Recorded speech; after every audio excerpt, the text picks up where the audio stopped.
Hello, my name is Dee Hill. I'm a Tulsa glue dauber, and I'm here in scenic West Covina waiting to go to the Vintage Stunt Championships tomorrow, which is February the 18th. This is one of the models I'll be flying. This is the Barnstormer. It's an original Barnstormer. It has been restored twice by me. It's been restored probably 3 times before I got it. I had to restore it because I ran into the ground during a vertical 8 last Sunday. And I didn't do as good a job as I wanted, but it's done. This is original kit Barnstormer. Now you can tell it's a kit Barnstormer because of the big heavy spar down here. It has Vico wheels on it. It's covered with yellow silk span. Covered with yellow silk span on the empennage also. It has the original control horn. It has a Vico bell crank. It has Vico spinner, Vico tank, Vico wheels. It's not a real light airplane, but it will do the pattern. Now, I haven't had time to test fly it, so tomorrow during the contest I get to test fly it. It's always a lot of fun. If you'll look, this black decal is a duplicate of what the AMA put out in the early 50s. This is an original Tulsa glue dauber's decal, which they produced back then and into the 60s. And of course this is just my number done in vinyl lettering because I don't draw letters good freehand or with dope and tape. This is an original Barnstormer canopy made out of butyrate. And the pilot's head is a profile pilot's head which came out of a real old profile biplane. He looks like he's laughing, but I think he's really shrieking in terror as the thing comes out of a vertical 8 and runs into the ground. The spinner went 25 feet. I've got a mid-1950s vintage Fox 35 in this. If it flies right, I'll put my sandcast Fox in it tomorrow. Maybe. I'm about half afraid to do that. Now, if you look on the bed, this is an old Sullivan cardboard reel, which we all used to use. And you used green rubber bands to keep it from unreeling. I don't have any green rubber bands right now. And that is an ancient Easy Just hot rock handle. It's a plastic one. Now they did make wooden Easy Just handles. They just had that little metal strap screwed to the back of the wood. I've only seen one of those, and that was down in John Mist's basement. So I would say they're a pretty rare item. I'm a handle freak. I like real old handles, but it's really hard to find the old Darwins and stuff like that. They're very rare. Easy Justs are very rare anymore. Now what we're going to do now is shut down. Alright, this is a Fierce Arrow. This is a pretty famous vintage stunt plane. This was designed by Wild Bill Neat's band back in about '56. Wild Bill Neat's band is quite a colorful person. He designed the Half-Fast, which, as I remember, won combat at the Nationals in '54 and '5, I believe. But he built this, and it's probably this aircraft that he's the best known for. This is a big old airplane. Side profile of it, it's pretty profile. This is finished in the same design as Neat's band's original. The color scheme is not the same. This one's covered with red silk. Interesting note about it, it has a little plastic pilot in it that used to be that's all you could buy at the hobby shop for a pilot. You couldn't buy a real pilot. You either made your own or you bought this little plastic thing, and he just had a little steering wheel, which I always thought looked kind of weird. But this aircraft was given to me by a guy who was moving out of town, being transferred to Louisiana. and it had been up in his attic for many years. It's mostly original. I did fix a few things on it. One thing you might notice, there's a trim tab out here on the outboard wing. I could not get the warp out of it. Getting a warp out of silk is very, very hard. This particular aircraft has a little hanger rash right here. It's got the original tail skid on it that's shown on the plans. It has Vico wheels, Vico bell crank, Vico gas tank, Vico spinner, and it has about a mid-1950s Fox 35 Stunt engine in it. Being from Tulsa, we're pretty close to the Fox factory, and we fly a lot of Fox engines. We like them. This particular aircraft stunt pattern, to where I'd want to go out and risk it tomorrow, I believe I'll go out and do some freestyling with it, but I'd hate to smash the airplane. Another interesting thing about this is the reel. This is a Sullivan reel, which you bought after you bought your lines. This was something that made it a little bit nicer to roll your lines up on. There's a plastic stem that goes through it that's back in my flight box. I'll use it tomorrow. And of course, the Easy Just Hot Rock handle, which is arguably the best handle. This is arguably the best handle ever made. I believe that's about all I've got for tonight. We'll open this thing back up tomorrow out at Whittier Narrows, which is the field where this contest is going to be held. There's supposed to be a whole bunch of people there that should be interesting to see. So we will see you tomorrow.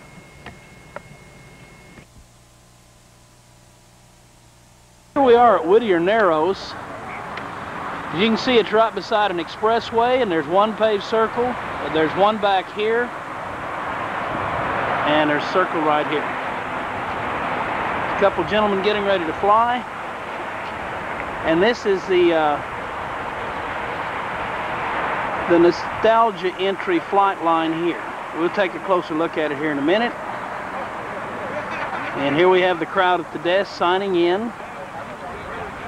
This is the old-time stunt pit down here. And I'm going to go down the nostalgia line, and let's see what kind of airplanes we have.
Rolling? Okay, that's a Ringmaster. It's got an OS Max on it and a cast on.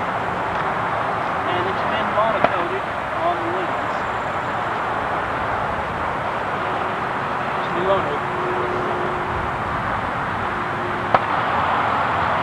And that one has a 40th anniversary Fox 35 on it. It's got a lace job for decorations on the wing, like something like the 60s. 50s, I think.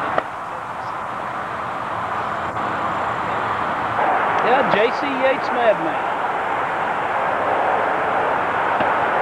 Pretty airplane. I saw one at Dallas that had an Orwick 74 in it.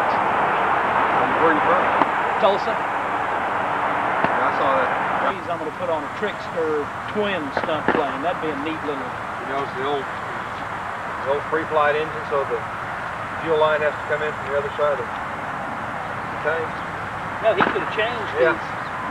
He could have changed it. It's got an old picture of J.C. Yates Madman. Yeah. With Orwick 73 in it, and it does the same thing. I'll be darned.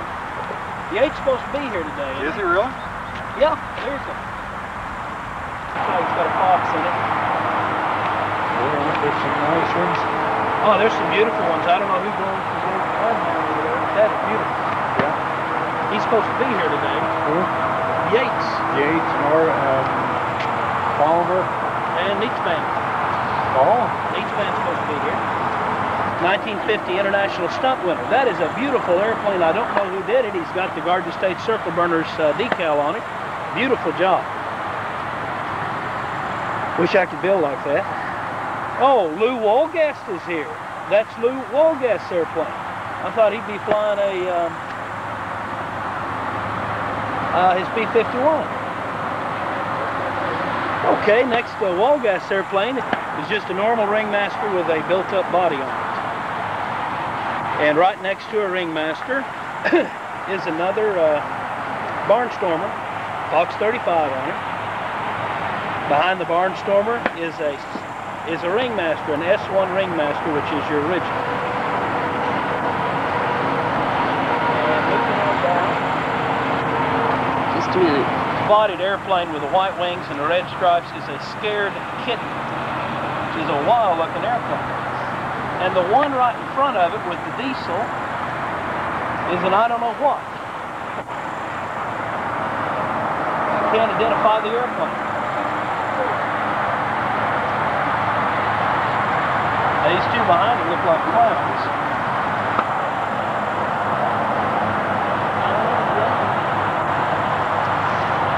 Not good enough on this to know what they are. Circus Prince, maybe?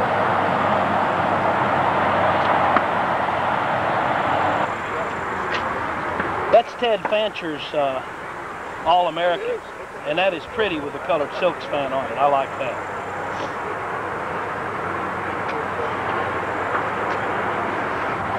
It's got a Greenhead Torpedo 35 engine on it. It ought to go about 100 miles an hour.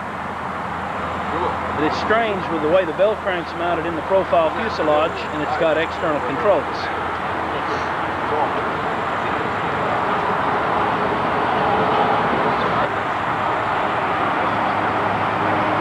And I have no idea who belongs to this. I'd like to interview the people. And right beside the Ringmaster, right beside the Ringmaster, is Cosmonauto's All-American Senior, which looks beautiful. Beautiful job. Right next to Cosmonauto's All-American Senior are two real old airplanes. One of them is a B-51 that's made out of aluminum. And the red airplane underneath it must be an extremely old racing plane, a rat racer or something. I can't even identify it.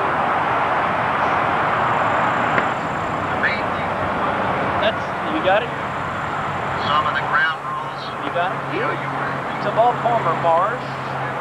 Beautiful looking airplane. We've got a pilot's meeting. Take 30 concerning my right. Pilot's meeting. Circle number 1 is where we'll fly old time. We put them in a little closer to the trees because the majority of them tend to fly a bit faster. To my left, circle number 2 is where we'll fly Nostalgia. Classically high. Circle number 3 at the far end is the circle we have open and available all weekend for test flights, dialing things in, and for those who came all this distance purely to fly for fun and join in and reminisce. There's Cosmonauto taking video. How about that? It's the far circle. The judges, today's judges in Nostalgia, currently doing the appearance judging are Mark Lipinski and Rick Loomis. Today's judges for old time are John Patwell And if he shows up, Red Bridgman, who promised he'd be here at 7 o'clock. Otherwise, your second judge could be me or anybody we can rope into it.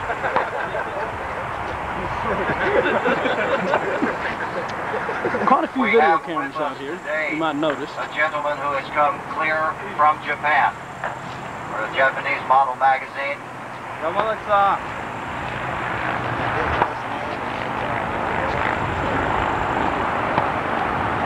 Mr. Yamazaki, here clear from Japan for a magazine. We're going to try and get the first flights off exactly at 9 o'clock as advertised. That will depend entirely upon the appearance judging. We don't want to rush that. We have the initial entries posted on the boards here in flight order. Your pit boss today, flight line director, Mr. Randy Hayden, in the cowboy hat right there. Stick your hand up, Randy.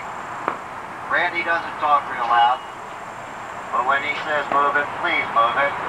We'll try and keep this real low key, but if I can learn how to use it. The pit areas, of course, you know where they are, behind their respective circles. The circles are marked with signs courtesy of Mr. John Anderson, president of Galaxy Model Company.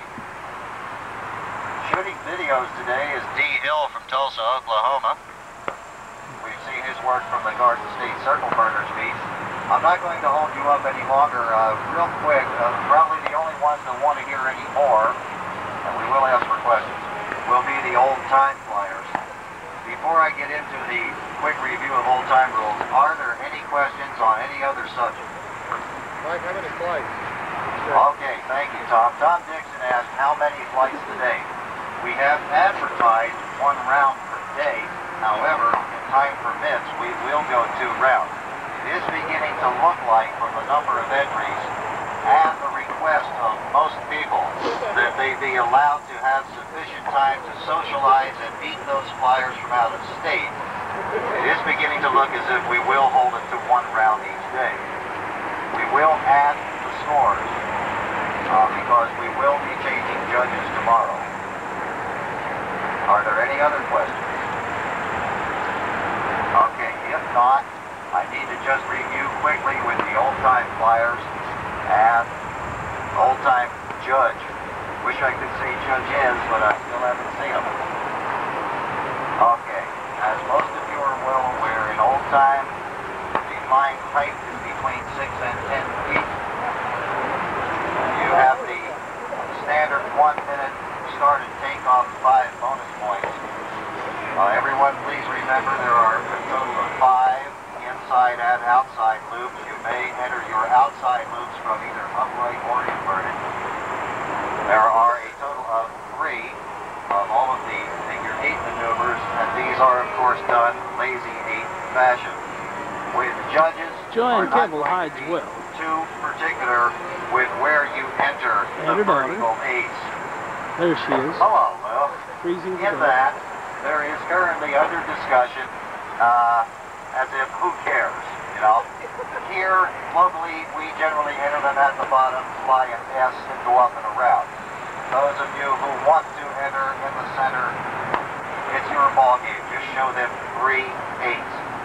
The square, the single square at the end, of course, is not a square. It is in reality a rectangle. Show them at least 1/4 lap on the top of your square.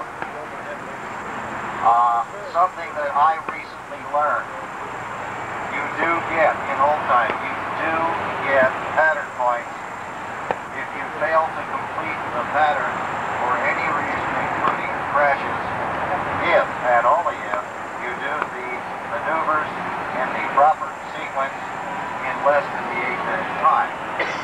If you wish to omit any maneuvers from the old-time pattern, please advise the judges before your hand signal to start.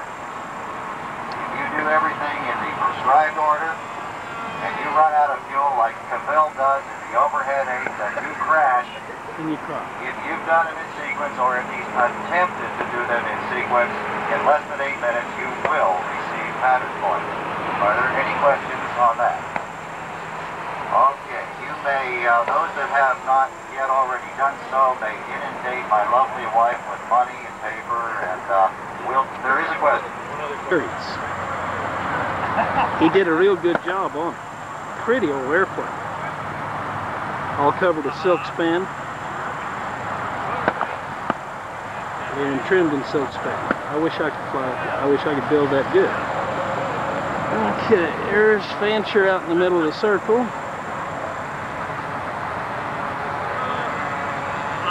I don't know. I just really showing up myself.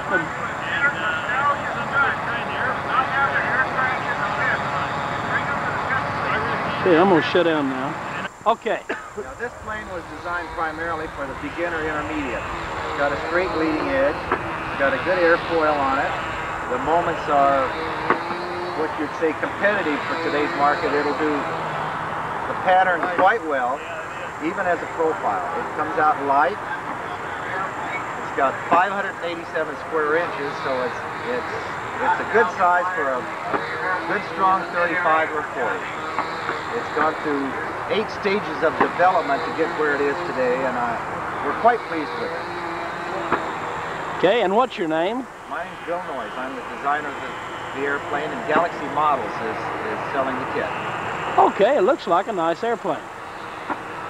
Okay, thank you very much. You bet. We'll start nostalgia when the judges are